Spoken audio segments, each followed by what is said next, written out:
지난주에 우리가 안 했나요? 침례식 때문에 안 했죠? 어떤지 뭐가 좀, 그러니까 하나님을 아는 것은 구원에 대해서 필수다. 그게 지지난주 했었죠? 그렇죠? 네. 그렇습니다. 아이고, 참. 그래서 그 부분을 좀 이제 상세하게 살펴보느라고 우리 지난번에 좀 시간이 바로 갔는데요.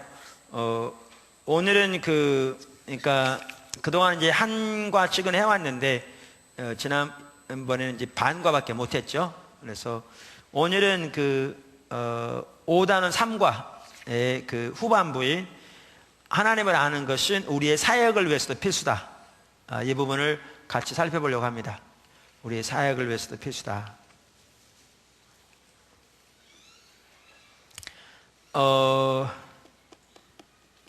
여기 1단원 2과와 3과를 복습하라 그랬어요. 그러니까 여러분들이 집에서 다 이렇게 해오고 계시죠? 해오셔야 돼요. 하셔야 되는데, 해오시면 복습하라 그러면 이제 거기 복습을 다 이렇게 하셔야 되는데요. 거기에 보면 어떤 부분들이 있냐면 1단원 2과는 하나님의 동역자, 하나님께서 우리를 창조하실 때 한편으로 하나님과 친밀한 교제를 하는 가족으로 가장 먼저 창조하시고, 그 다음에 뭘로 창조하셨다고요? 이 땅에 사는 목적을 위한 동역자로 창조하셨다. 자, 그러면서 하나님의 동역자에 대해서 말하면서 동역자의 삶에는 두 가지가 포함된다고 그랬죠. 하나님의 주도권, 그러니까 하나님의 주도권을 잡으시고 하나님의 일을 이루신다. 주도권과 그 다음에 뭐라고요? 인간의 동참, 두 가지가 포함되는데, 그래서 이렇게 우리가 살펴본 대로 성경에 나오는 사역은 누가 주도하시는 거예요? 하나님이. 그러니까 앞에서 이미 살펴본 거죠. 그러니까 하나님이 계획하시고 하나님이 의도하세요. 그리고 하나님의 사람들이 그걸 알리세요. 그러면 하나님의 사람들이 하나님의 계획과 목적을 보고 삶을 조정해서 동참하면 하나님께서 그들을 통해 하나님의 능력으로 하나님의 일을 이루세요. 하나님의 능력으로. 그러니까 뭐 출애굽 사건도 그랬고, 뭐 뭐든지 여기 뭐 몇 가지 예도 있습니다만은 성경에 나오는 모든 일을 보면, 그러니까 하나님의 사람들이 계획해서 한 게 없어요. 그러니까 예를 들면 엘리야가 아합 앞에 나간 게 엘리야의 생각이었습니까? 하나님의 인도였습니까? 엘리야가 생각대로 나갔다는 건 뭐가 날아갔습니다. 그러니까 하나님이 그에게 뭐라고 그랬냐면, 가서 알리라. 당신의 죄 때문에 이 땅에 비도 이슬도 안 내릴 거다. 이렇게 말하라고 했어요. 그러니까 하나님이 주도권을 잡으시고 이렇게 일해 가세요. 하나님 주도권을 잡으면 일해 가시면 그리고 하나님의 사람들에게 보이세요. 그러면서 그때 이제 여기 보면 하나님의 사람들에게 보이신 걸 크게 세 가지로 요약했죠. 뭐 이것만 아닙니다만은 이제 하나님을 경험하는 삶에 보면 그 저자가 이렇게 요약했는데, 같은 정확한 이해라 제가 여기다 같이 써놨는데, 하나님이 뭘 계시하신다고? 하나님 자신을 계시하세요. 하나님 자신을. 그 다음에 뭘 계신다고요? 하나님의 목적을. 그 다음에 뭘 계시하신다고? 하나님의 길 혹은 방법을. 그러니까 왜 하나님 자신을 계시하시느냐? 무엇보다 하나님과 친밀한 교제 가운데 더 나오도록. 하나님 아는 만큼 주님을 사랑할 수 있잖아요. 그 다음에 하나님을 아는 만큼 그분을 믿을 수 있어요. 또 하나님을 알아야 그분을 사랑할 수 있고, 우리가 살펴본 대로 또 하나님을 알아야 그분께 순종할 수 있어요. 근데 이제 하나님을 따라가려면 우리에게 절실하게 필요한 것 중에 하나가 뭐냐면 믿음이죠. 뭐냐면 하나님의 일은, 그러니까 하나님이 이렇게 앞서가시면서 인도하신 일은 우리 힘으로 할 수 있어요, 없어요? 못해요. 우리 힘으로 못해. 그러니까 하나님의 능력으로만 할 수 있어요. 그러니까 홍해 사건만 해도 그렇고, 뭐 출애굽 사건만 하더라도, 그러니까 모세 입장에서 하나님 말씀하실 때 따라가려면 뭐가 필요해요? 믿음이 없으면 못 따라가. 뭐냐면 이게 우리 힘으로 할 수 있는 게 아니거든요. 그러니까 하나님이 뭘 계시하시냐? 하나님 자신을 계시하신 거예요. 왜? 하나님 믿고 따라올 수 있도록. 그래서 하나님이 하나님 자신을 계시하고, 그다음 뭘로 계시하시냐? 하나님의 목적을 계시하시고. 하나님 목적을 계신다는 말은 하나님이 하시고자 하는 계획이 뭔가를 알리시는 거예요. 그러면 하나님의 사람들이 이 하나님의 목적을 볼 때 어떻게 해요? 삶을 조정해서 동참하는 거예요. 삶을 조정해서 동참하는 거죠. 그런데 하나님의 목적은 뭘로만 이루어져요? 하나님의 방법으로. 그러니까 출애굽 사건이 좋은 예인데, 하나님이 시내산에서 모세에게 임하셔서 하나님의 목적을 알리시잖아요. 저들을 건져내서 가나안 땅에 이르려 한다. 그런데 모세가 할 수 있어요, 없어요? 못하죠. 그러니까 하나님 자신을 계시하세요. 야훼 하나님으로, 아브라함과 이삭과 야곱의 하나님으로. 왜? 하나님 믿고 따라올 수 있도록. 그러면서 그럼 너 한번 잘해봐라 그런 게 아니라 하나님이 구체적인 방법을 제시하세요. 어떻게? 처음에는 그들 같은 경우는 애굽에 있는 뭐죠? 이스라엘 장로들에게 가라. 가서 이렇게 말해라. 안 들으면 요렇게 해라. 그들과 함께 바로에게 가라. 요렇게 해라. 안 들으면 요렇게 해라. 여기서 하나님이 구체적인 방법을 제시하시죠. 그러니까 하나님의 목적, 하나님의 방법으로 이루어지는 거죠. 그러니까 하나님 방법대로 순종할 때 어떻게? 하나님이 역사하세요. 그러니까 모세가 사람들 설득해서 된 게 아니고 순종할 때 하나님이 하나님의 능력으로 역사하세요. 그래서 뭐를 이루세요? 하나님의 계획을 이루세요. 이렇게 동역자의 삶에는 뭐가 있다고? 하나님의 주도권. 하나님이 주도하고 인도해 가세요. 근데 이 땅에서 하나님이 일하시되 누굴 통해서 일하시고 작정하셨다고 여기 나온 대로? 사람을 통해서. 그러니까 이 말은 우리가 뭔가 열심히 하나님 뜻이 이루어진다는 게 아니라 하나님과 친밀한 교제 가운데서 하나님이 보이신 대로 믿음으로 순종해 가야 된다는 거죠. 그때 어떻게 하나님이 역사하세요? 아니 어차피 하나님이 하실 건데도 우리가 안 하면 안 되는 거예요. 그러니까 어차피 애굽에서 이스라엘 백성을 건져내는 게 하나님의 계획이고 하나님의 능력을 할 텐데, 그런데 모세가 하나님의 그 뜻을 깨닫고 순종 안 했으면 됐을까요? 안 됐을까요? 그 좋은 예가 있어요. 그 좋은 예가 그 엘리야 예인데, 지난번 앞에 살펴봤잖아요. 엘리야의 좋은 예인데 뭐라고 그러셨냐면, 하나님이 엘리야에게 이제 3년 동안 비가 안 온 후에 하나님이 엘리야에게 뭐라고 그러냐면, 아하바가 보이라, 내가 지면에 비를 내리리라. 그러니까 엘리야가 그동안에 이제 비가 너무나 안 오니까 너무나 고통스러우니까 지금쯤은 가가지고 엘리야에게 이제 뭐죠? 그 누구죠? 그 아방에 가면 대교를 청해가지고 해야 되겠다. 이렇게 간 게 아니고, 어떻게 했다고요? 하나님이 엘리야에게 가서 보이라고 비를 내리겠다고 그랬어요. 그러니까 비를 내린 게 누구 계획이었어요? 하나님의 계획이었어요. 비를 내리겠다. 가라. 그러니까 이제 가잖아요. 근데 가서 대결하게 되죠, 서로. 이 대결도 엘리야가 임의로 한 게 아니에요. 뭘 보면 아냐면 나중에 기도하거든요.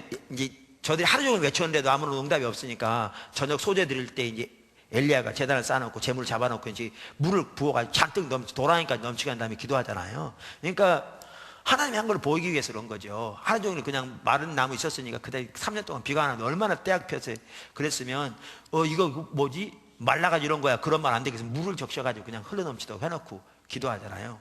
근데 기도하는 내용이 뭐라고 그러냐면, 하나님이신 것과 하나님의 백성 하나님께로 돌이키게 하시는 분인 것과 내가 하나님의 종된 것과 하나님의 명령을 따라 이 일을 행함을 저들에게 알게 하옵소서, 이렇게 기도해요. 이거 보면 이게 이렇게 한 것도 엘리야가 임의대로 한 거예요? 아니에요.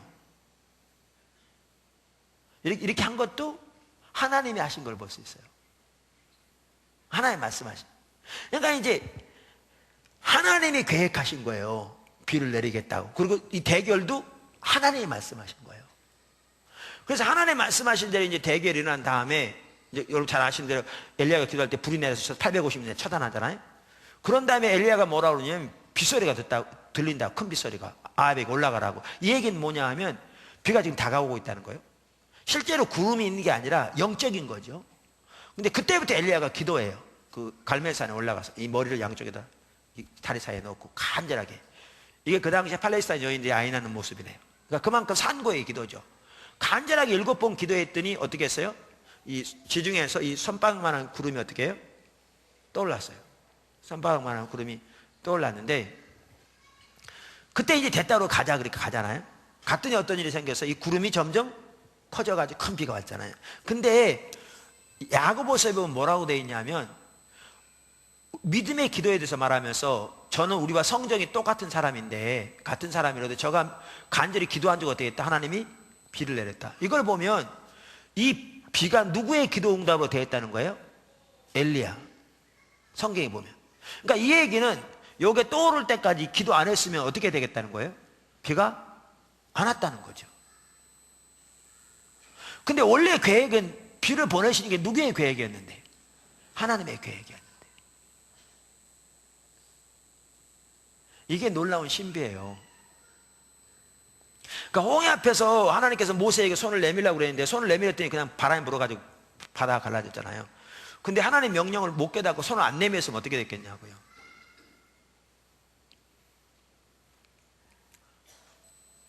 손을 내미는 게 특별한 게 아니었는데. 그러니까 이처럼 하나님이 이 땅에서 사람을 통해서 일하시기 때문에요.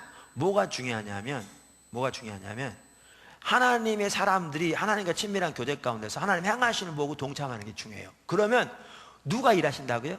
하나님이 하나님의 능력으로 일하세요. 그래서 어떻게 하느냐? 하나님의 역사를 이루세요. 이게 성경이 말하는 사역이에요. 이게. 그래서 요한복음 5장에 보아도요, 예수님 이 부분을 명확하게 말하셨어요. 예수님도. 요한복음 5장에 보면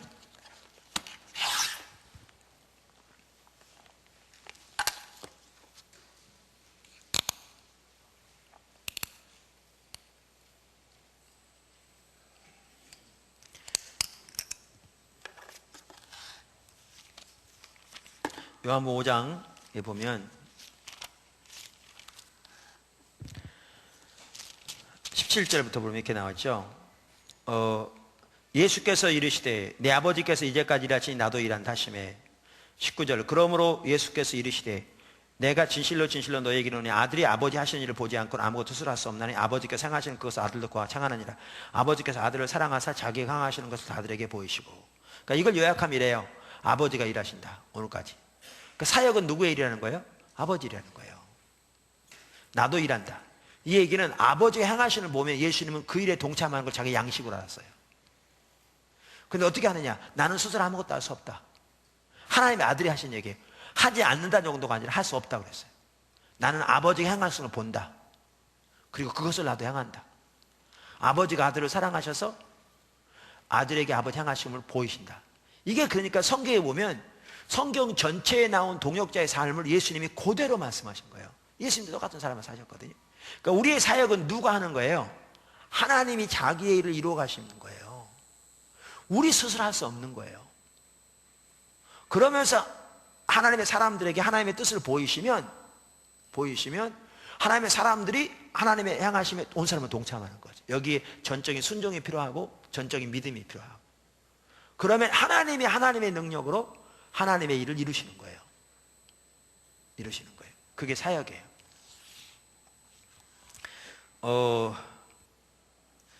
지난주 금요일 날 우리 그 새물교 선교회 선교관 기공 예배 드렸잖아요. 아까 영상으로 보셨죠? 예, 너무나 좋은 시간이었고 많은 분들이 와서 이렇게 많이 참석하고 참 귀한 시간이었고 계속 기도해 주세요. 이제 그러니까 아마 이제 그 착공 신고 내야 되고요. 이제 그거 하고 이제 뭐 이것저것 서류 절차는 한 열흘쯤 걸려요. 그러면 이제 장마 이게 문제가 없으면 이제 간 열흘 후, 그러니까 이제 이달 말이나 이달 말쯤에 말 되기 전에 이제 공사 시작할 거예요. 이제 그 파일 박아서 이렇게 흙 내려오지 않게 하고 이제 그거부터 할 거예요. 그러면 이제 지하부터 공사를 할 텐데. 지난 화요일 날 제가 이렇게 그런 부분 나누고 그랬는데 이번에 그 어느 출판사에서 저한테 극동방에서 설교를 듣고 제 책을 좀 내고 싶다고 왔어요. 그래서 얘기하는 중에 전기는 아니라도 포도나무 교회가 지금까지 세워진 것만 이렇게 좀 나눠도 많은 분들이 도움을 받겠다고 그래서 그렇게 하겠다고 해서 인터뷰를 해가지고 책이 지금 준비되고 있어요. 제가 토요일 날 한 2주에 7시간 인터뷰를 했고요. 어느 윤곽이 잡혀서 이제 제가 다녀오면 또 한두 번 또 더 만나서 이제 저한테 인터뷰를 해서 그분들이 이제 제 대신 책을 쓸 거예요. 이렇게 전기 작가처럼 작가가 이렇게 해가지고 쓸 텐데 그 책이 나올 거예요. 그러면 이제 그분들 보기에도 많은 분들 도움이 될 거라고 그러는데 제가 그거를 이렇게 인터뷰하다 보니까 그게 또 또렷이 보여지더라고요. 이렇게 이게 참 놀랍더라고요. 그래서 내가 화요mom에도 나누고 그랬는데 주일날은 그런 거 안 나눠서 여러분 잘 이렇게 모를 텐데, 그러니까 하나님의 계획은 그러니까 우리가 상상하지 못할 정도로 미리부터 계획하시는 거예요. 이제 여러 가지 일들을. 그러니까 우리가 분당에 있을 때 정든만 한진 8단지 상가의 그 3층에 있었거든요. 거기 있다가 5년쯤 되었을 때 하나님이 그 지하를 주셨어요. 그러니까 3층에 있을 때 한 실평수가 45평, 계약평수가 한 62평이 되는데, 이따가 지하 전체가 150평 실평수가. 근데 비어 있었어요. 근데 그걸 주셨어요. 우리는 그 당시에 뭐 돈이 없었고요. 근데 이제 여러분 얘기 들어서 아시겠지만, 이제 이게 하나님이 일하시는 방법이 이런 식이에요. 제가 그걸 소개하려고 그러는 거예요. 그랬는데 3층에 있을 때부터 우리 성도는 얼마 숫자도 안 되는데, 이분 저분들이 기도할 때 무슨 감동을 주셨냐면, 하나님이 그 지하를 주셨다고 그랬어요. 그분들이. 그러니까 저한테도 그런 감동을 주셨고요. 그러니까 하나님 지하를 주셨다고. 우리 그래서 이제 그래서 우리 모여서 이제 지하를 살라고 알아본 거예요. 그 당시에요, 교회 재정 쓰고 나면 100만 원이 안 남았고요, 성교회 재정 쓰고 나면 100만 원이 안 남았어요. 그냥 필요한 대로 채워서 쓰지 100만 원이 안 남은 150평 실평수. 그래서 그 비어 있어서 뭐죠? 그 건설사에 이렇게 담당자 전화를 했더니요, 그게 원래 분양가가 7억에서 8억 사이래요. 분양가가. 그냥 분양됐다가 바로 맞은편이 이마트라 원래 시장 용도로 돼 있는 건데 다 취소시켜 버렸죠. 그러니까 비어 있는 거예요.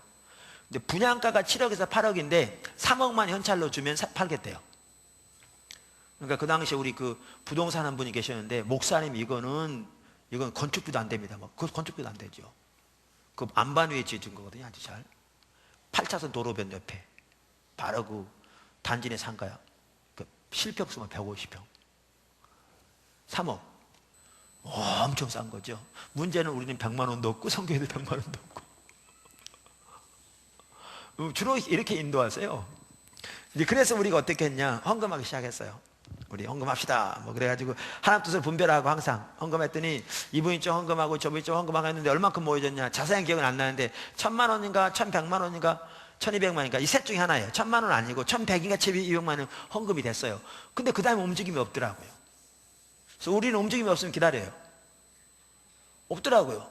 그랬더니 그때 우리 부동산 하는 분이 한 분 계셨는데, 목사님 이거는 건축비도 안 됩니다. 내가 교회가 나섰으니까 그렇지, 내가 샀으면 어떻게 사서라도 이거 쪼개서 분양만 해도 몇 배 남길 수 있고 창고로 임대를 줘도 됩니다. 교회에서 했으니까 내가 가만히 있지, 어떻게 사십시다 막 그러는 거예요. 뭐 이렇게 해가지고 뭐 어디서 돈 빌려다 사가지고 나눠서 뭐. 근데 복잡하고 하나님 그렇게 안 하시잖아요. 제가 그래서 안 한다고 그랬어요. 그래 기다렸어요. 기다렸는데 1100만 원도 가지고 있는데 지금 월세가 250만 원씩 나가는데, 월세가 모자라는데 건축업에 따로 놔도 월세 안 줄 수 있어요? 안 되잖아요. 우리 내부에 어떻든지 상대방은 피해를 안 끼쳐야 되잖아요. 그러니까 이제 월세 가지고 있는 것만 잘 나가버렸어. 그로부터 한 1년쯤 가까이 지났나? 가까이 지났는데요, 하나님이 또 지하를 말씀하세요. 그거를. 근데 하나님 이번에 뭐라고 그러시냐면, 지하를 선교의 소유로 사래요. 세문교 선교의 소유로. 그래서 제가 그 우리 선교회 목사님들 같이 이렇게 집회 가면 같이 가고 그랬거든요. 가서 오는 길에 그 얘기를 했더니 한 목사님이 저한테 성질을 팍 내더라고요. 나는 왜 그런지 몰랐는데 나중에 생각해보니까 그런 것 같아요. 교회 건물 살라고 선교회 등에 없고 자기 교회 건물 살라고 그런 줄 알고 성질을 팍 내더라고요. 근데 선교회 헌금해봐야 그 당시에 선교회 오는 분도 얼마 되지도 않고요, 헌금할 사람이 별로 없어요. 임원들이나 일부 헌금하니까 없었어요. 근데 하나님 선교회에서 사라고 그러더라고요. 그래서 그렇게 공포하고 이제 또 나가는 거죠. 아까 돈까지 들어왔다가 없어져 버렸잖아요. 근데 때가 되면 하나님 움직이세요. 때가 되면 어떻게 움직인 줄 아세요? 하루는요, 우리 그때 그 상가에 1층에 부동산이 3개인가 있었어요. 단지 내 상가 부동산 많잖아요. 그 중에 한 부동산에서 2명이 저를 찾아온 거예요. 와가지고 부동산 따라오면서 이렇게 명함 주고 난 다음에 그들의 첫 마디가 뭔지 아세요? 목사님 지하로 안 가실래요? 그러는 거예요. 그래서 내가, 아니 우리 지하로 가려고 그러면 어떻게 하냐고. 얘기를 들어보니까요, 누가 그 3층, 우리가 3층에 있었는데 한쪽에 3층 전체를 사달라고 그러는 거예요. 입시하고 난다고. 그러니까 그 부동산한테. 그러니까 이쪽 음악학원이 있었거든요. 거기는 팔겠대요. 이쪽 우리가 있는데 교회가 있는데 주인도 팔겠대. 이쪽 조그만 서예하고는 안 팔아도 돼. 조그만 그 주인이 하니까 상관없이. 그러면 다 됐는데 주인은 팔겠다는데 교회가 있으니까 교회를 그냥 무조건 내줄 수는 없잖아요. 그러니까 이분들이 자기 생각에 교회는 지하로 가면 좋겠다. 지하가 지금 몇 년 동안 비어 있으니까. 지하에 뭐 비어 있으니까 어떤 사람은 막 복도에다 똥도 싸놓고 오줌 싸려고 그래서 아주 지저분했거든요. 그런데 그러니까 지하로 보내면 좋겠다. 자기네들이 나한테 물어보지도 않고 생각을 딱 하고 그 건설사에서 전국적으로 지어가지고요, 분양 못한 리스트를 다 뽑은 거예요. 그래가지고 담당자를 만나러 간 거예요. 가가지고 뭐라고 그랬냐, 아니 이렇게 지어놓고 분양 안 하면 어떻게 하냐고, 싸게라도 팔아야지 건설회사에서, 이렇게 얘기를 해가지고요, 그분들이 어떻게 쇼부를 보고 나한테 온 줄 아세요? 그걸 2억에 하기로 쇼부를 보고 왔어요. 그리고 한 번에도 아니고 나눠서 내도 되더라고. 그러니까 우리는 가만히 기다리니까 1억이 딱 잘라져 나간 거예요. 3억에서 1억이 딱. 그거 결국 1억 8,600에 샀습니다. 말도 안 되는 가격이죠. 우리는 100만 원도 없었는데. 근데 하나님 움직이기 시작해요, 그때부터. 그렇게 샀는데 팔 때 우리가 싸게 팔았습니다. 싸게 팔아가지고요, 얼마나 빨리 나갔냐면 금요일 날 어느 목회자들이 모이는 거기다 올려놨는데 토요일 날 한 사람이 보고 오고 월요일 날 바로 계약은 이렇게 빨리 팔렸습니다. 근데 아까 거기 뭐죠? 뭐 소유로 사라고 그랬다고 그랬죠? 선교의 소유로. 그 들어가서 이제 우리가 공사 많이 했습니다. 바닥 전체를 엑셀 깔아가지고요, 큰 가스보일러 그 창고에 돌아가가지고 전체를 대표해서 써도 되고, 음향시설 다 교회 걸 했거든요. 교회에서 했으니까. 근데 이제 교회가 그냥 헌금한 셈 치고 그 파는 돈은 전부 다 어디로 갔겠어요? 선교회로. 그래서 이렇게 저렇게 모아진 돈 이렇게 그거랑 해가지고 선교회 재산이 얼마가 있었냐면 4억 있는 겁니다. 이 돈이 헌금으로 모아진 게 아니고 이렇게 해서 생기게 된 돈이 얼마가 있었냐? 4억이 된 거예요. 선교의 돈이. 근데 그게 우리 건축할 때 여기 들어와 있었지만 분명하게 기억하고 있건 선교의 지분이 4억이 들어왔다고 인식하고 있었죠. 저부터 다 이렇게. 그랬습니다. 그랬는데 들어와서 여기 얼마 안 돼서 하나님이 이분 저분에게 다 땅에 대해서 말씀하시고, 어떤 분은 제가 땅 얘기하니까 맨날 목사가 땅 얘기만 하나 그러는데요, 하나님께서 몇 분에게 기도 중에 앞으로 땅값이 오르니까 미리미리 준비하라고 막 그러셔가지고 그런 일도 있고, 그래서 제가 주변에 이제 사람을 통해서 알아보고 그래가지고, 그래서 처음 저쪽에 이 건너편에 900평을 사게 됐잖아요. 아주 싸게 산 거죠. 10억에 산 거예요. 근데 그래서 이제 교회에서 같이 뜻을 분별했어요. 그래서 하나님 뜻을 이렇게 분별하고 우리가 계약을 했어요. 계약을 하고 이제 잔금을 줘야 되는데, 잔금을 주기 전에 하나님이 저한테 기도 중에 뭐라고 그러냐면 그 선교회에서 사래요. 선교회 거로. 그 제가 이렇게 나눴더니 그 김광수 집사님은 그러더라고요. 자기가 처음 그때 하나님 뜻인가 분별하게 해서 그걸 가보는 순간 하나님이 그 선교회 거라고 그러셨대요. 뜻이 맞아졌어요. 그럼 선교회로 사야 되는데 선교회 돈이 어디 있어요? 선교회 돈이 있는 데가 아니잖아요. 지금은 이제 뭐 개미군단도 있고 동참하는 분이 많지만 없잖아요. 그러니까 어떻게 했냐? 4억 그게 선교회 지분이 와 있었잖아요. 그거를 교회에서 건축하면 갚을 수 있게 됐어요. 4억 갚고 나머지 6억은 교회가 융자를 받은 거예요. 교회 이름으로. 선교회 지분이니까 선교회가 내지만. 그러니까 선교회는 돈 하나도 안 들이고 땅이 생긴 거예요. 거기 땅이 생기면 사람이 그대로 말씀하셔서 선교관이 생기고, 주변에 이렇게 앞으로 학교를 위해서 말씀하시고, 최근에는 어떤 얼마 전에 연합 리더 모임에서 한 분에게 보이는데, 이분은 그런 거 잘 알지도 못하는 분이거든요. 근데 환상이 보이는데 이 옆에 있는 도로가 몸통이고 양쪽으로 날개를 크게 폈는데 이쪽은 교회고 저쪽은 선교회라고 하나님 그러셨다고. 제가 왜 얘기를 했냐면요, 하나님이 거기서 그거 선교회로 살아 그럴 때부터 하나님 계획 다 가지고 계셨던 거예요. 너무나 놀라운. 그러니까 그 당시에 이런 거는 우리가 앞으로 교회가 그때 거기 살 때 100만 원도 안 될 없을 때 지하 상금만 든 기적, 진짜 하나님이 하신 거죠. 진짜 포도나무 여태까지 오도록이요, 진짜 놀랍게 하셨어요. 그래서 책으로서도 다 나올 정도라니까요.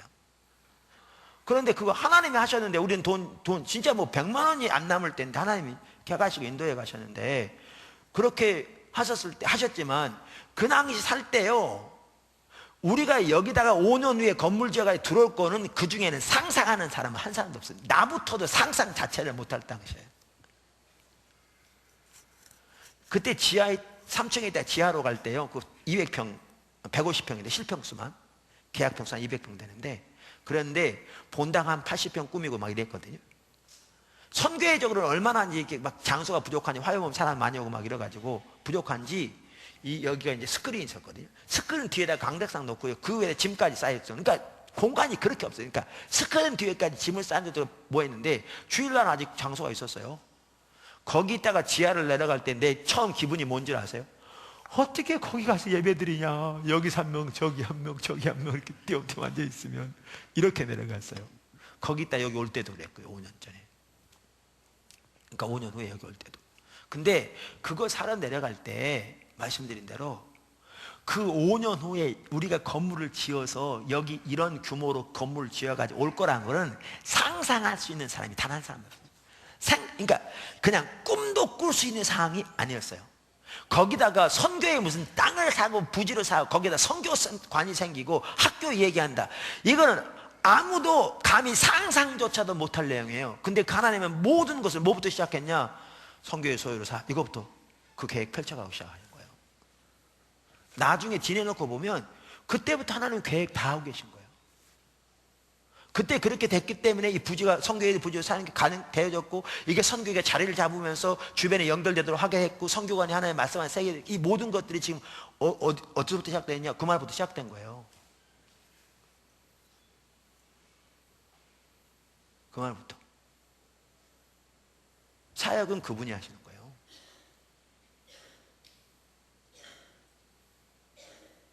그분이. 그럼 우리는 그분이 말씀하신 대로 하나님 향하시는 보고 믿음으로 순종해 가면 일은 그분이 이루세요. 그렇게 하면서 어떨 때는요, 상상할 수 없는 일을 하세요. 일 하나만 하더라도요, 그 당시에는 어느 누구도 상상조차를 못했어요. 담임 목사님, 제가 뭐 상상 못했을 정도니까 우리 지체들 중에 그 상상할 사람 한 사람도 없었을 겁니다. 누구도.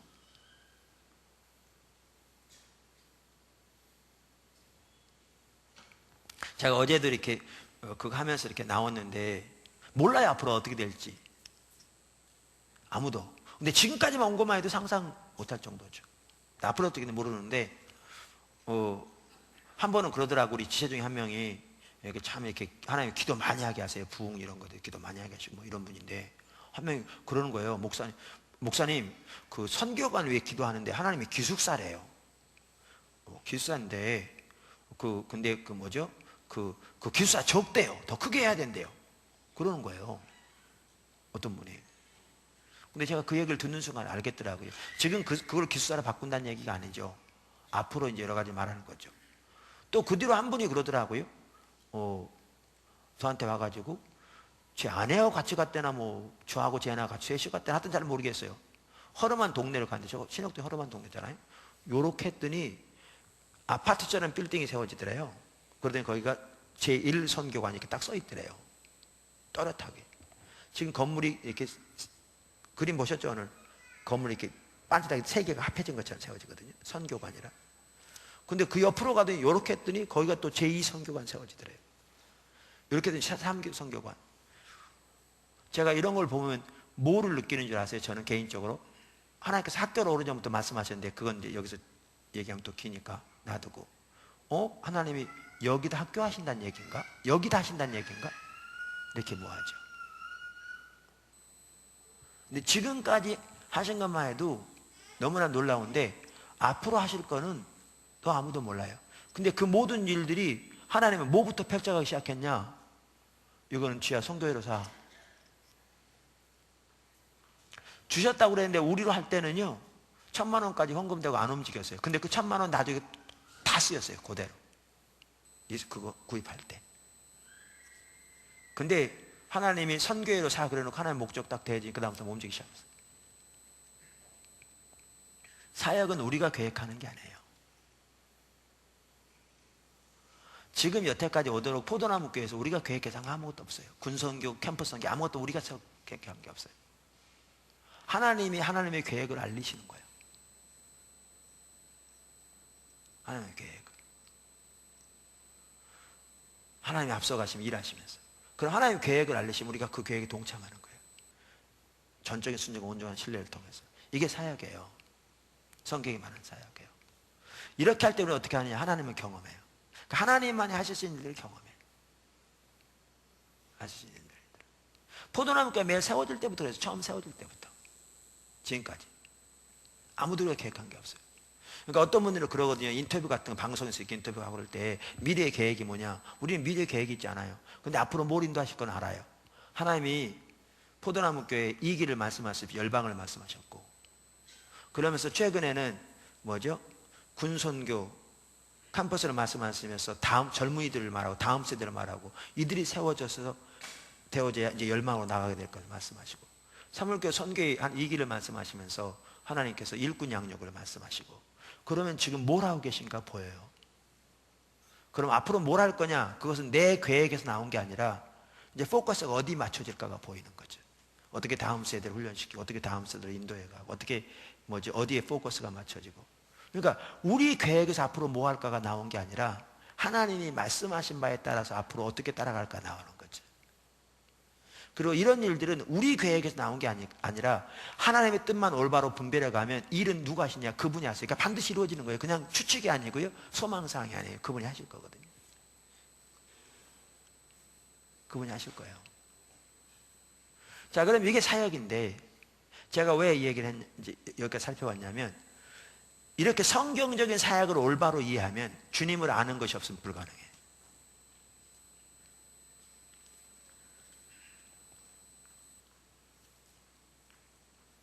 하나님을 아는 지식이 없으면 불가능해요.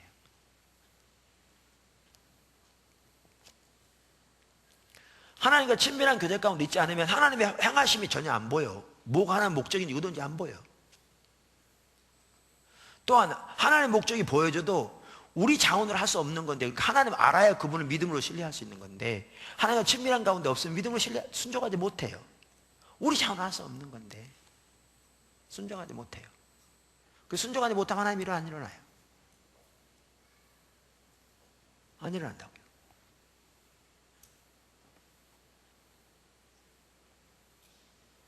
그러니까 하나님 중심적인 사역, 성경에 말하는 하나님 중심적인 사역을 하려면 하나님을 아는 지식이 없으면 불가능해요. 그러면 이런 하나님과 친밀한 교제가 없으면 어떤 사역만 남아있냐? 인간주의적인 사역만 남아요. 뭐예요? 우리가 계획을 해, 하나님을 위해서. 그러니까 우리가 우리 노력과 우리 방법으로 그래.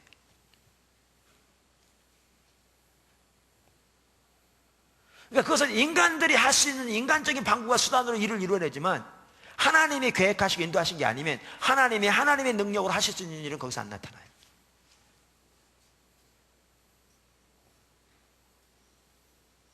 그런데 인간적인 사역은 하나님 앞에 아무런 쓸모가 없을 수 있어요.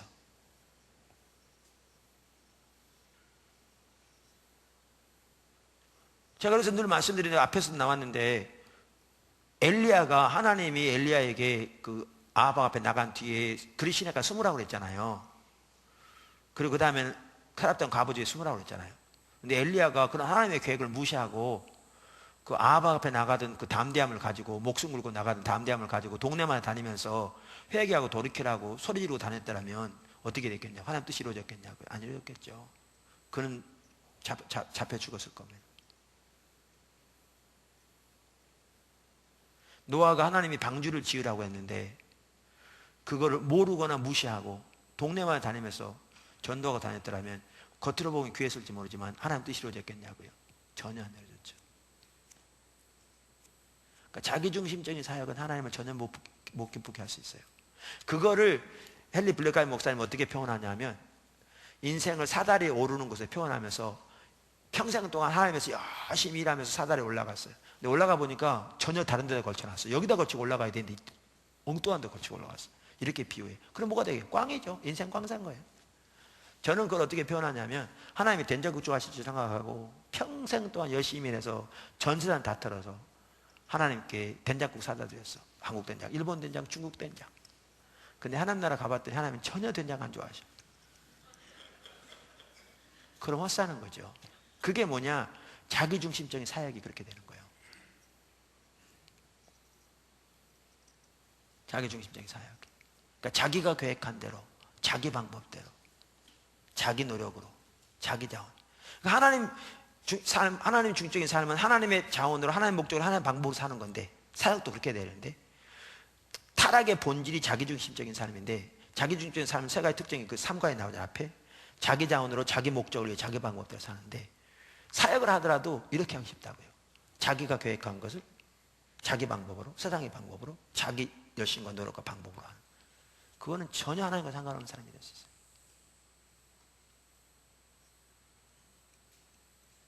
그래서 성경이 말하는 사역을 감당하려면 하나님을 아는 게 필수예요. 그거 없이는 불가능해요. 안 돼요. 할 수 없어요. 여러 가지 면에서. 하나님 아는 것과 사역의 관계를 이해하시겠습니까? 질문 말씀하시죠.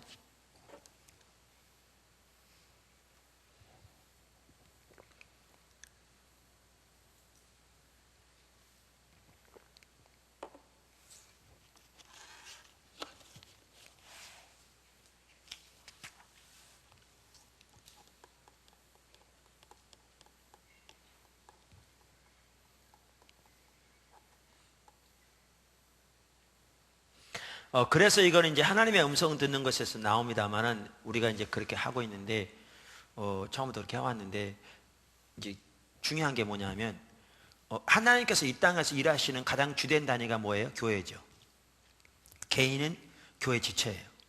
그래서 몸이 교회고 각 성도는 몸의 지체라고 그랬잖아요. 그러니까 문제는 뭐냐면, 하나님이 이 땅에서 하나님이 일하시는 가장 주된 단위가 뭐라고요? 교회. 그러니까 교회가 하나님과 친밀한 교제 가운데서 하나님의 행하심을 교회가 분별해서 그 일에 믿음으로 순종하는 이 체제가 교회 가운데 돼야 돼요. 이게 없으면 교회가 하나님 못 따라가요. 그러면 교회가 어떻게 하나님의 음성을 듣고 행하심을 보고 따라갈 건가? 이게 제가 쓴 하나님의 음성 듣는 것 중에서 그 한 단어를 보면, 한 과를 보면 교회가 하나님의 음성 듣는 것, 한 단원이 나오죠. 거기에서 다루고 있는 거예요. 그래서 교회가 하나님, 저는 이거 하나님 명령체계라고 그래요. 교회 안에 하나님이 말씀하신 바를 깨닫고 그걸 분별해서 교회가 순종해 나갈 때. 그러니까 안디옥 교회 보세요. 안디옥 교회 리더들이 금식하며 주님을 섬길 때 성령께서 바울과 바나바를 따로 세우라고 한 거예요. 이거를 리더들이 분별할 뿐만 아니라 교회가 분별해서 순종했을 때, 그때부터 하나님께서 전 세계 그 당시 복음화를 위해 하나님 일이 시작된 거예요. 교회가 하나님의 뜻을 분별해서 순종하지 못했다면 이게 안 돼요.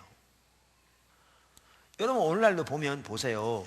우리가 교회에서 선교사 파송할 때 뭐 전사님 중에 한 명이나 부목사 중에 한 명 파송하는 건 쉽지만, 담임 목사하고 수석 부목사를 선교사를 파송한 교회 있나요? 드물잖아요. 근데 안디옥 교회는 그 당시 가장 중요한 두 사람이 바울과 바나바였는데, 그들이 생각했다면 그렇게 안 됐겠죠. 근데 누가 인도하셨기 때문에?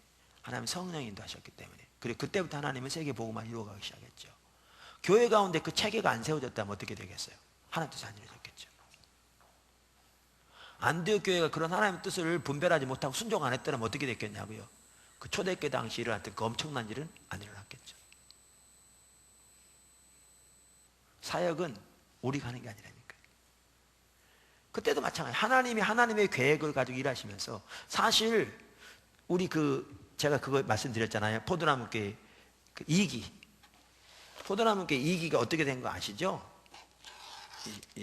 된 게, 지금은 제가 주일날 저녁 설교를 못 합니다. 힘들어서. 근데 이제 사실 저는 이 시간이 3부 예배 시간 똑같아요. 1부 예배, 2부 예배, 3부 예배 똑같은데, 그래서 이제 지금 제가 이것까지 할 수 있는 정도로 많이 나아졌어요. 그러니까 이제 기회가 되면 제가 저녁 예배도 인도할 수 있을 수도 있을 거예요. 지금은 힘들어서 못하지만 많이 나아지고 있어요. 기도가 많이 필요하고. 그래서 사실 많이 힘들고 그래서 안식을 다 하고 그러는데, 그런데 그래도 이제 부목사님도 많이 계시고 하니까 그분도 사실 말씀을 전하고 그럴 시간이 필요하죠. 그래서 이제 저녁 예배도 좀 나눠서 하고 그렇게 하고 있는데, 근데 이제 그 당시에는 제가 저녁 예배를 인도하고 있었어요. 인도할 수 있었어요. 근데 사도행전을 쭉 이렇게 쭉 강해 설교하는데, 저는 이 강해 설교도 이렇게 하거든요. 그러니까 뭐 이렇게 이미 지난주에 사도행전 1장이면 이번 사도행전 2장 뭐 어느 부분 한다. 그러면 이제 정해졌다는 본문은 정해져도 그냥 그거 연구해가지고 주석책 갖다 이렇게 안 하고요. 하나님이 거기서 뭘 전하기를 원하시는지를 주 앞에 기다려요. 주님이 보이세요. 어떻게 딱 이런 부분 전하게 하실 거를 보이세요. 근데 어떨 때는 이렇게 쉽게 딱 보이시면 설교집이 금방 돼요. 전체 윤곽. 나머지는 자세하게 이제 연구하고 덧붙이고 이렇게 해가면 돼요. 근데 어떨 때는 그게 안 보일 때가 있어요. 아무리 기도하고 묵상해도 안 보여. 그럴 때가 있어요. 그러면 저는 이렇게 해요. 하나님, 다른 말씀 전하기 원하세요? 그러면 하나님 인도하시면 다른 말씀. 그리고 그때 제가 이 순서를 말고 다른 부분을 원하실 때 그렇게 하실 때가 있어요. 그럼 다른 부분 전해요. 근데 제가 그 사도행전을 하다가 5주를 다른 걸 전했어요. 단 한 파트를 전했어요. 이거 해도 감동이 안 보여요. 또 5주를 5번 동안 봤어요. 계속. 그런데 안 보여. 그게 어디였냐면 제가 사도행전 9장 32절부터 살펴볼 때였거든요. 근데 똑같은 구절인데도 때가 되면요 선명히 보여요. 아무리 수없이 봐도 안 보였었는데 하나님이 전하기 원하시면 딱 보여요. 그 때가 되면. 근데 이때는 5주 동안 봤는데 안 보였어요. 근데 뭐죠? 6주 때 됐는데 다시 이제 구절을 가지고 이렇게 하나님 앞에 기다리는 거죠. 하나님 뭘 전하기 원하시는지. 그런데 하나님이 저한테 위로 올라가라고 하신 것 같더라고요. 그러니까 이미 전했던 대로 올라가라고 했어요. 32절부터 읽을 차례였거든요. 그 살펴볼 차례. 근데 31절로 딱 올라갔어요. 거기 보니까 순식간에 이게 딱 보이더라고요. 이게.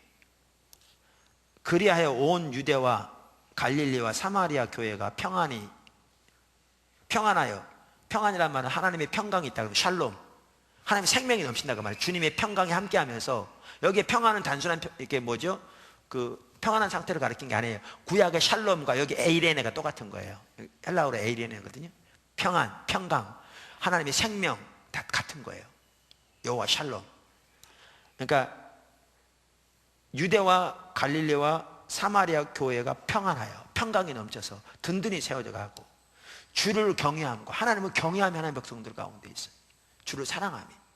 그러면 성령의 위로가 그 가운데 운행해. 그러면서 믿는 자가 날마다 더해가는. 이게 딱 보여지는데 저는 뭐가 보여지냐면요, 사도행전 1장 8절. 1장 8절에 보면 사도행전의 주제라고 할 수 있어요. 성령이 너에게 임하시면 뭐라고요? 예루살렘과 온 유대와 사마리아와 땅끝까지 이르러 뭐가 되리라? 내 증인이 되리라. 그래서 사도행전은 많은 사람들이 어떻게 말하냐면요, 전반부는 사도 바울을 중심으로 한, 베드로를 중심으로 한 사역 14장, 후반부는 사도 바울을 중심으로 한 사역이라고 생각해요. 근데 이런 가운데 있었는데, 그리고 이제 예루살렘 교회가 참 귀한 교회인데 예루살렘만 모이고 흩어지지 않잖아요. 거기서만 있으니까 핍박이 왔어요. 그러니까 오히려 핍박을 통해서 하나님이 합력과 선을 이루시죠. 스데반은 순교로에서 핍박이 왔는데, 여기 모닥불 피워놓으면 팍 때리면 팍 퍼진 것처럼 그때부터 사방이 퍼지기 시작하죠. 그래서 사마리아로 온 유대로 막 가기 시작한 거잖아요. 그러면서 그렇게 됐는데, 저는 이걸 딱 보는 순간에 한 챕터가 딱 마무리된 것 같더라고요. 이제 예루살렘, 온 유대, 사마리아까지 보세요. 믿는 자가 더해가고 하나님 평강이 함께하고 성령의 위로가 함께하는 한 챕터 딱 닫고, 이 다음부터 두 번째 챕터가 열리는 거예요. 뭐가? 이제 열방에. 그래서 그때 하나님 뭐 계획하시냐면, 바로 9장의 앞절에서 이 계획을 위해서 뭐 하시느냐, 이 계획을 위해서 이제 사울을 구원하세요. 9장에 하나님 강권적인 역사로. 그 다음에 어떻게 하느냐, 나중에 가면 안디옥 교회가 세워져요. 그거 세워지고 하나님 은혜가 함께 했다고 그랬어요. 제가 그 은혜가 사람을 나중에 또 살펴볼 텐데, 안디옥 교회가 세워질 때 하나님의 은혜가 함께 하니까 일반 평신도들이, 그것도 이방인들이 이방인에게 복음을 전할 때, 그전 다 유대인 중심이었거든요. 전할 때 하나님의 손이 함께해서 엄청나게 믿는 사람 돌아왔다고 그랬어요. 그들은 야 놀랐다고 그랬는데, 아니에요. 하나님 은혜로 지금 함께하고 계신 거예요.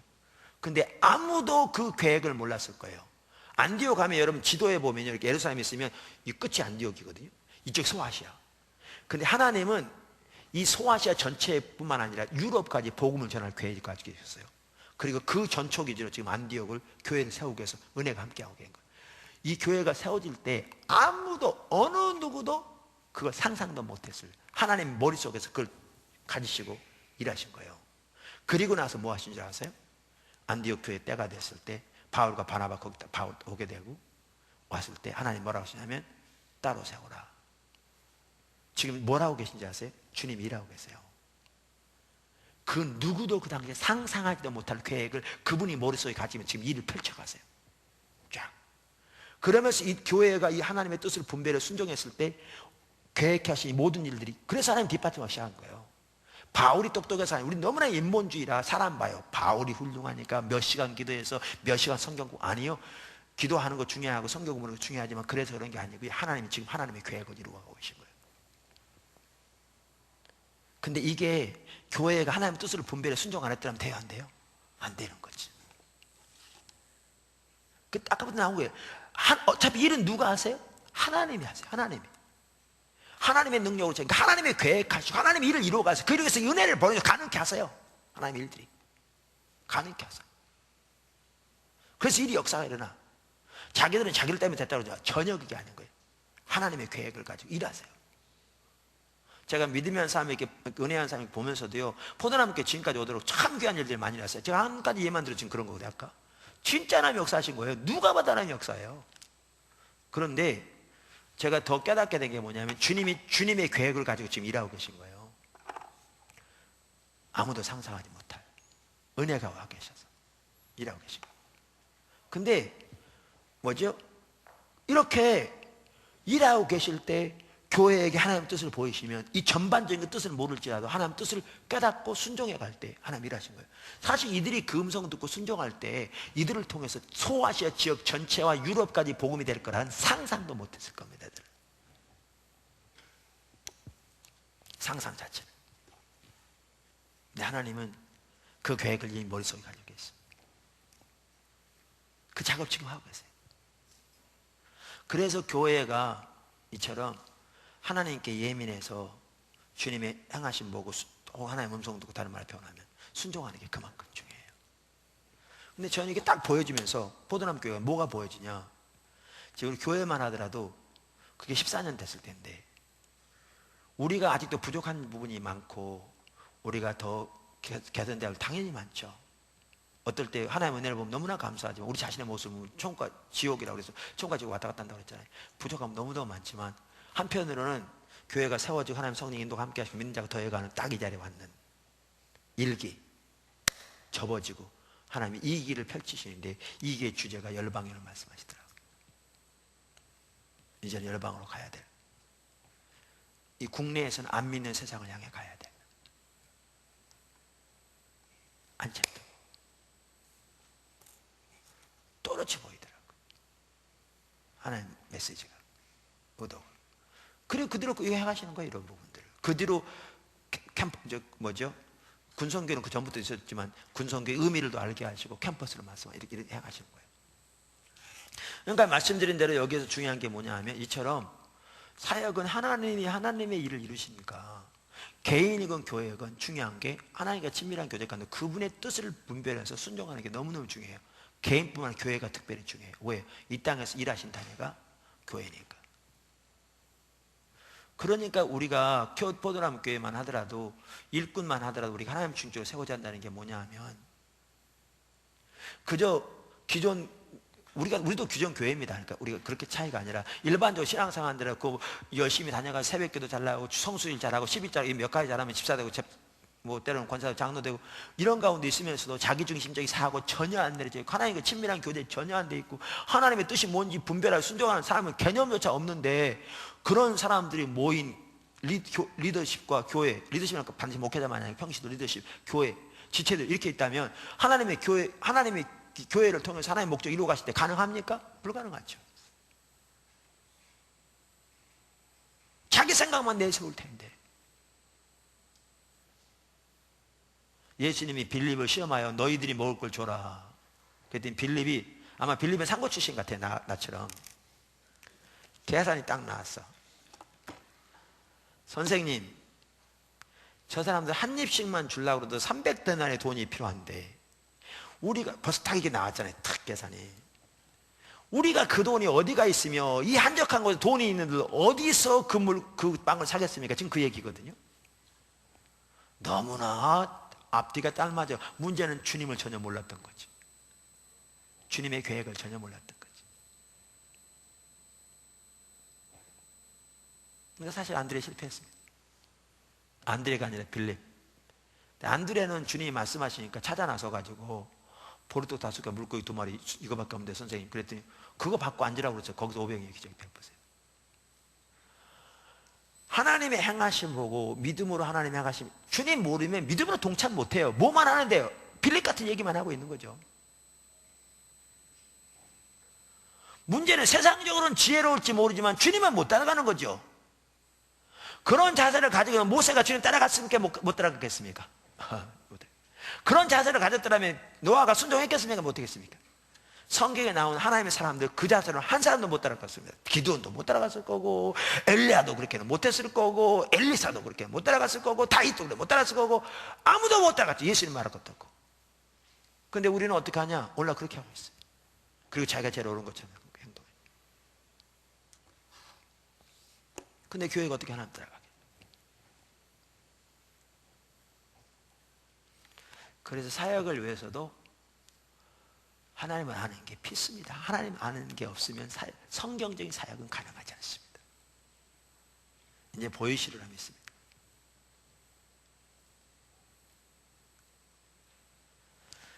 주님 말씀하시죠. 여기까지 우선 하고,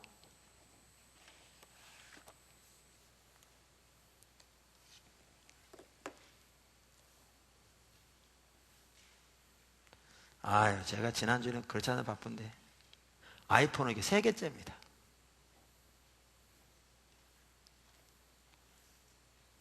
제 아이가 취직한 기념으로 저한테 아이폰을 사줬거든요. 그런데 갑자기 고장났어요. 갔더니 바꿔주더라고, 새 걸로. 근데 그 다음날 또 고장난 거 있죠. 그 새로 바꾼 게. 바빠 죽겠는데 맨날 그 바꾸러 가야 돼. 가서 이거 새로 준 거 이거 수리해가지고 주느냐고, 어떻게 하루 만에 바꾸냐고 했더니 자기도 너무 미안하대. 별일이 다 생겨요. 근데 그 얘기는 내가 왜 했지? 쓸데없이.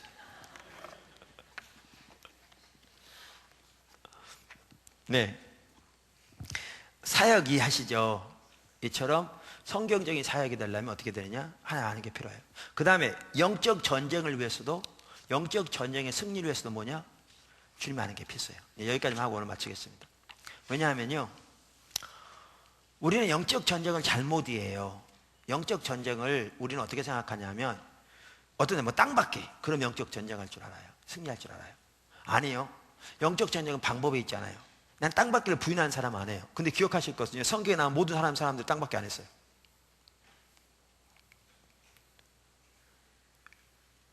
뭐죠? 아브라함에게만 밟으라고 그랬고, 주겠다고 그랬고, 그 다음에 그게 땅밟기인지 모르겠지만 여호수아에게 여리고성을 도르라고 그랬지, 이사야는 땅받기 한 적이 없고, 엘리야도 땅받기 한 적이 없고, 내가 보기엔 예수님도 땅받기 한 기록이 없고, 바울도 땅받기 한 기록이 없고, 베드로 땅받기 한 기록이 없고, 안드레 땅받기 한 기록이 없고, 다니엘도 땅받기 한 기록이 없어요. 오늘날 우리가 잘못 생각한 게 뭐냐면요, 영적 전쟁을 방법에 두는 거예요. 땅받기만 하면 될 줄 알아. 아니에요. 그 영적 전쟁 되는 게 아니에요.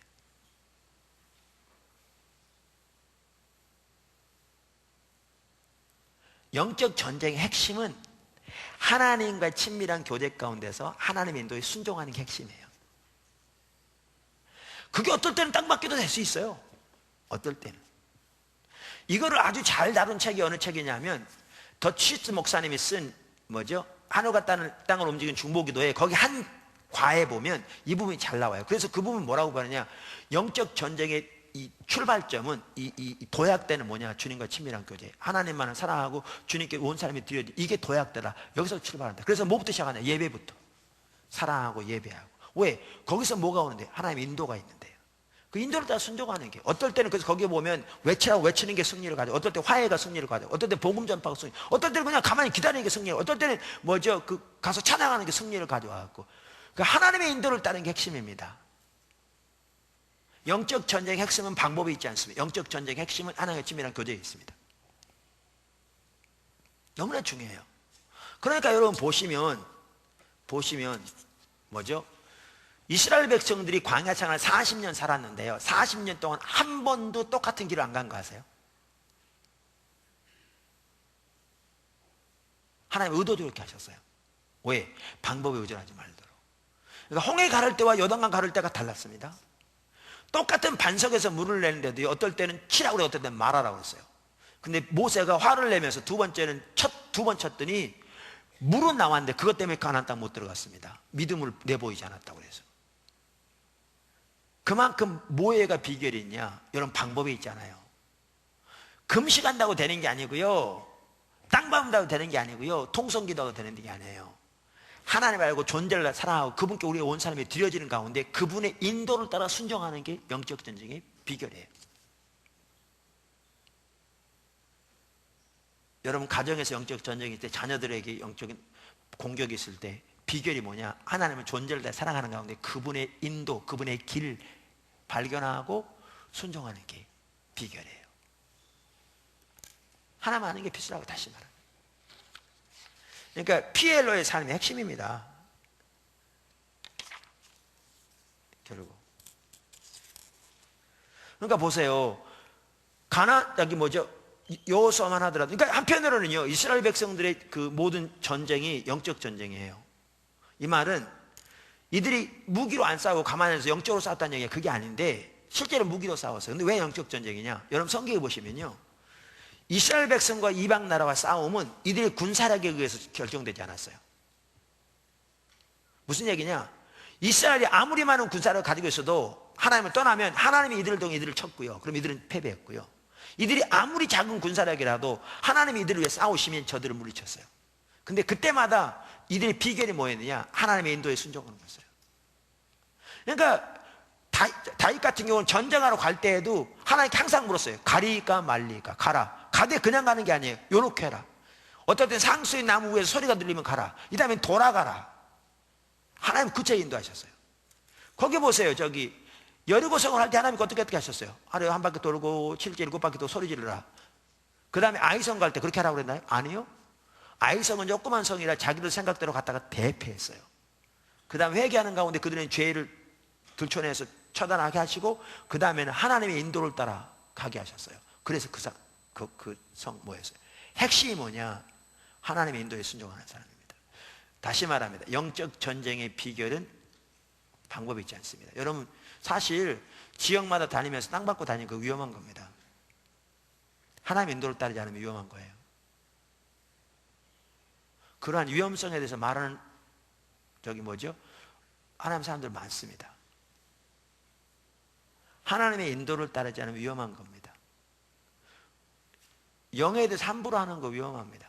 우리는 철저하게 주님 안에서 하나님의 인도를 따라 할 때 원수들 마귀에 굴복하는 거죠. 주님의 권세로. 근데 주님의 권세를 의지하지 않고, 주님의 방법을 의지하지 않고, 주님의 인도를 의지하지 않고 내 힘으로 마귀 권세요? 그거 뭔 얘기입니다. 마귀 권세 이기는 게 여러분의 힘이 있지 않습니다. 주님에게 있습니다. 우리가 주님 안에서 주님의 인도를 따라갈 때 주님의 권세가 뒷받쳐 원수의 마귀를 물러가는 거예요.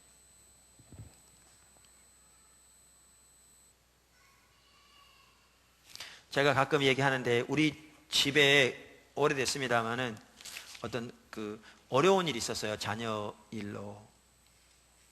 근데 이렇게 본인이 어떤 그 생각을 이렇게 안 하니까 부모로 살 수 있는 일이 없었어요.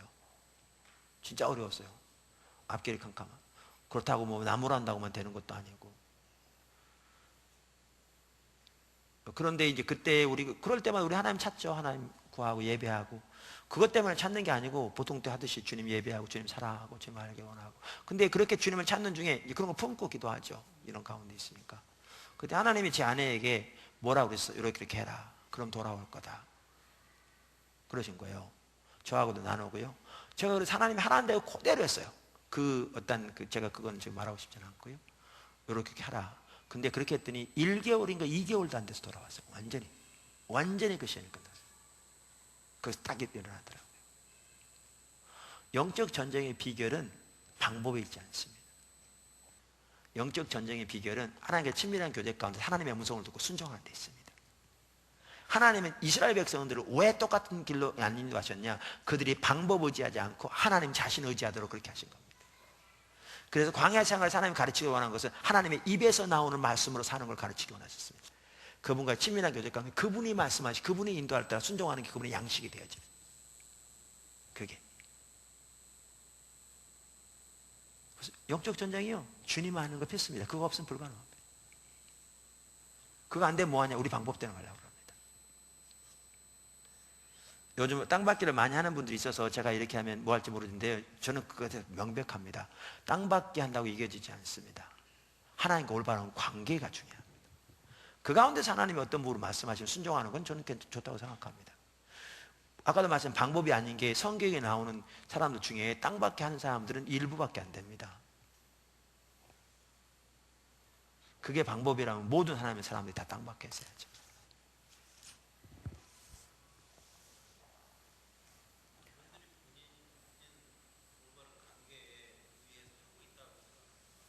그러니까 이제 하나님의 인도를 따라 하는 것은 제가 잘 모르겠습니다. 그 부분은 당연히 그렇게 하는 것도 좋죠.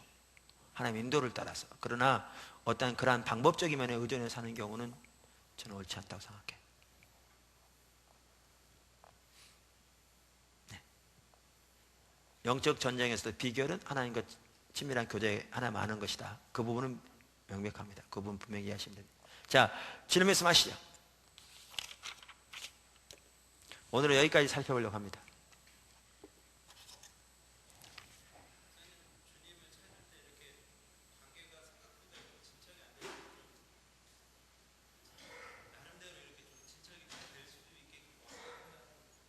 하나님을 찾을 때 진척이 안 될 때 어떻게 하느냐? 사실 하나님을 찾을 때 진척이 안 될 경우에 중요한 거는 결국 하나님과의 시간입니다. 그러니까 우리가 살펴본 대로 하나님 앞에서 이렇게 우선적으로 충분한 시간을 정기적으로 이렇게 한적한 곳에서 주님을 찾는 게 중요하다고 했잖아요. 이렇게 찾으면서 이렇게 하나님의 말씀인 성경 묵상하고 기도를 하면서 하나님 얼굴을 구하고 또 이렇게 하면서 하나님 찾는 게 관건이죠. 무엇보다 하나님 얼굴을 구하는 사람이 필수고요. 이 얼굴을 구하는 사람이 이러한 지금 말씀인 삶을 통해 지속적으로 하나님 얼굴을 구하는 자로 나타나는 거, 이게 핵심이죠. 이렇게 찾으면 당장 어떤 게 안 될지 몰라도 기회 되는데 하나님께서 하나님 관계 열어주시고요. 특별히 이제 그렇게 찾다가 내 삶 속에 하나님 앞에 합당치 못한 게 있으면 이제 전환하고 돌이키고 회개하고 이제 이렇게 해가면서 하나님과의 관계가 회복되어지고 이렇게 하죠. 이렇게 하죠.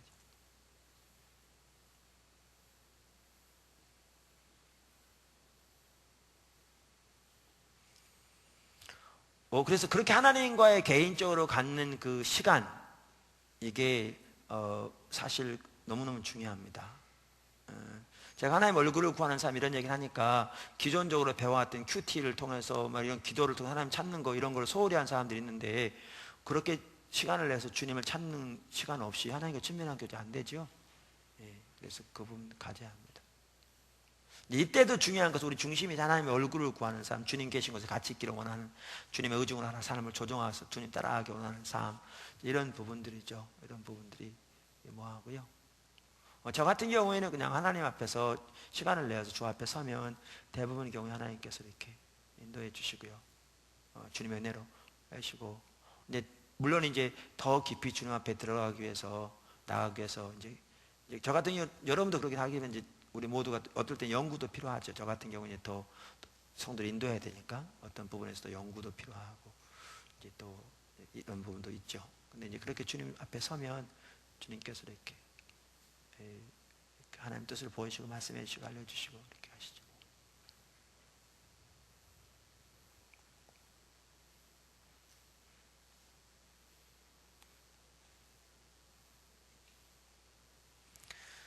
그러니까 어떤 분은 이제 다윗장막 제가 이렇게 얘기하니까 그 뭐 다윗장막 같은 것만 말하냐, 그 외에도 얘기를 해줘야지 그러는데, 사실 가장 중요한 것 중에 하나가 다윗장막입니다. 실제로 그렇게 오면서 그 얘기를 하면 달라질 수 있습니다. 안 오면서 하니까 그렇지. 왜냐하면 거기서 하나님 얼굴을 구하고 주님만을 예배함으로 나가고 주님을 찾고, 이게 아주 중요하거든요. 그리고 하나님의 임재가 함께하는 곳에 함께할 때, 그때 다윗장막은 우리가 지속적으로 하나님을 찾아왔던 자리라 가 있는 것만 해도 하나님 이제 함께 하잖아요. 그래서 그런 것을 이렇게 주님을 찾고 하는 게 아주 도움이 되죠. 혼자 잘 안 될 때 모여서 기도하는 게 아주 도움이 됩니다. 그러면서 거기다가 추가로 자기 개인이 묵상하는 거, 아까 말한 대로 하나님 말씀 묵상하고 또 그렇게 주님 찾고 이렇게 하는 것도 추가로 더해질지 모르지만 더 필요할지 모르지만 다윗 장막을 통해서 이렇게 주님 같이 찾는 건 너무너무 중요하죠.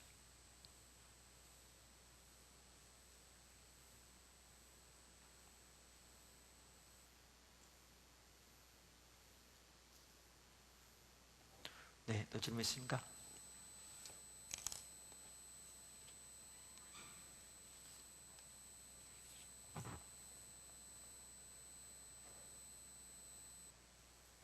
그래서 포도나무 지체들은 사역만 하더라도 이런 관점에서 분명히 인식하고요. 여러분 대부분 포도나무 지체들이니까 방문한 분들 일부 있지만 하고 여러분들이 이제 교회가 이렇게 하나님 뜻을 분별해 갈 때 그런 이해를 가지고 하나님 찾고 하나님 뜻이 뭔가를 분별하기를 힘쓰고 그리고 하나님 뜻이 보여지면 우리의 자원, 우리의 생각, 내 자원이 아니라 하나님 뜻 순종하되 하나님 말씀하시면 내가 할 수 있는 힘을 다해서 하나님 뜻에 동참하고자 하는 자세로 뜻을 분별해야 돼요.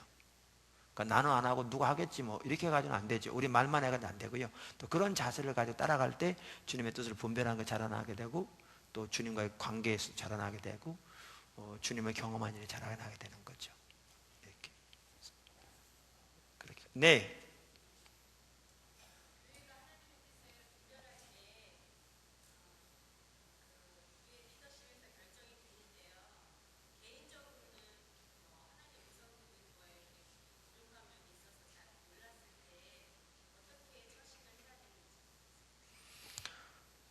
하나님의 뜻에 이렇게 분별할 때 지금 질문이 뭐였냐면 리더십에서 결정이 됐는데 개인적으로 잘 몰라서 분별이 안 될 때 어떻게 처신할지 모르겠다 이렇게 하셨거든요. 근데 이제 거기에 약간 수정을 하면 우리 하나님 뜻을 분별할 때 개인 리더십에서 결정된 건 아니고요. 이제 리더들에게 하나님께서 어떻게 보이셨는데 그걸 같이 분별하는 거죠. 그러니까 결정되기 전의 일인데 이제 분별할 때에 그러니까 이제 우리가 분별할 때 이건 지금 다른 시간이긴 한데 지금 얘기가 연결되니까 얘기하자면 여기서 뭐가 하나님 뜻이냐 이렇게 할까요 저렇게 할까요 이거 분별하기는 어렵습니다. 또 그리고 하면 그렇게 혼동만 하고 분별하는 게 뭐냐 하면 이런 거죠. 리더뿐만 아니라 A라는 사람 지체에게 하나님께서 말씀하신다고 그랬잖아요. 한 지체에게. 그럼 리더에게 말씀 다른 사람 말씀하겠는데 이런 겁니다. 예를 들면 아까 그 안디옥 교회에 바울과 바나바를 따라 서오라고 그랬잖아요.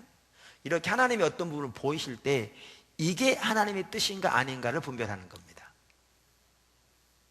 그러니까 분별하는 게 우리는 어떻게 생각하기 쉽냐 하면 이 상황에서 어떻게 하는 게 예를 들면 바울과 바나바를 보내고 다른 사람을 보내는 게 하나님의 뜻입니까? 안 보내는 게 하나님의 뜻입니까? 아니면 유다를 보내는 게 하나님의 뜻입니까? 아니면 바울과 바나바를 보내도 1년 동안만 보내는 게 하나님의 뜻입니까? 아니면 영구히 보내야 합니까? 이렇게 되면 복잡해지고 하나님 뜻 못 분별합니다.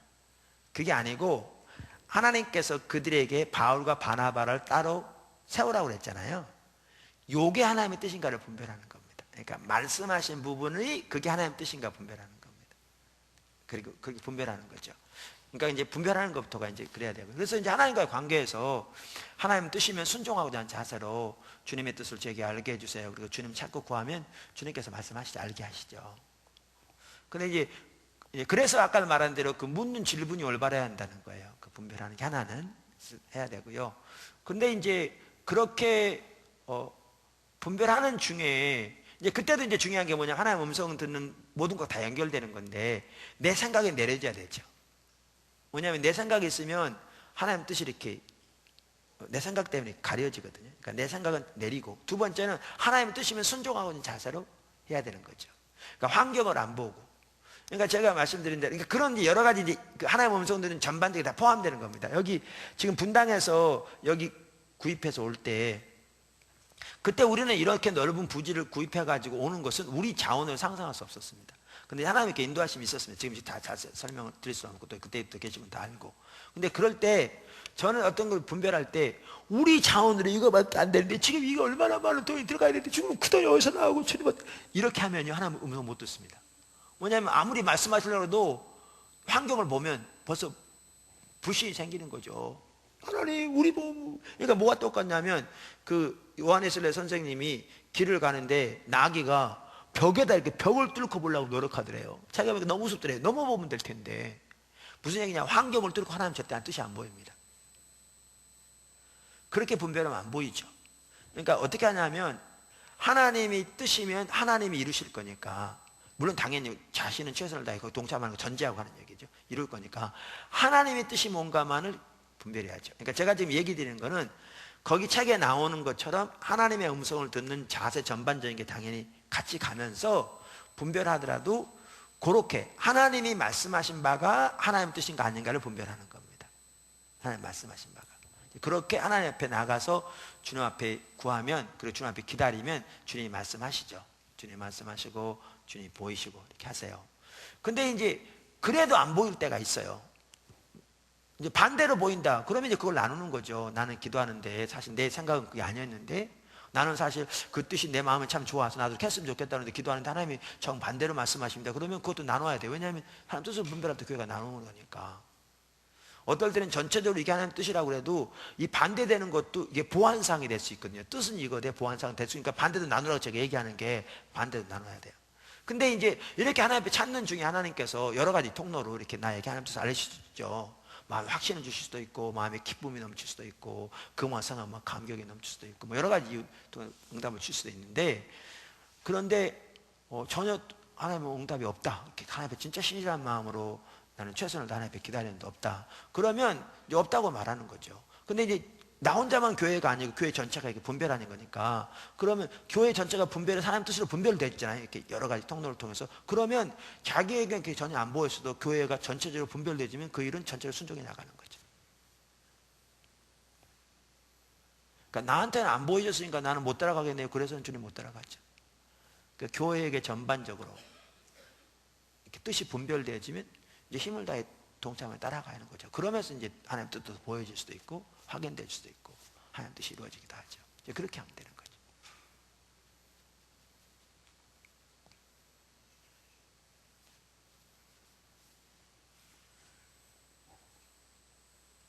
또 질문 있으시면 하십시오.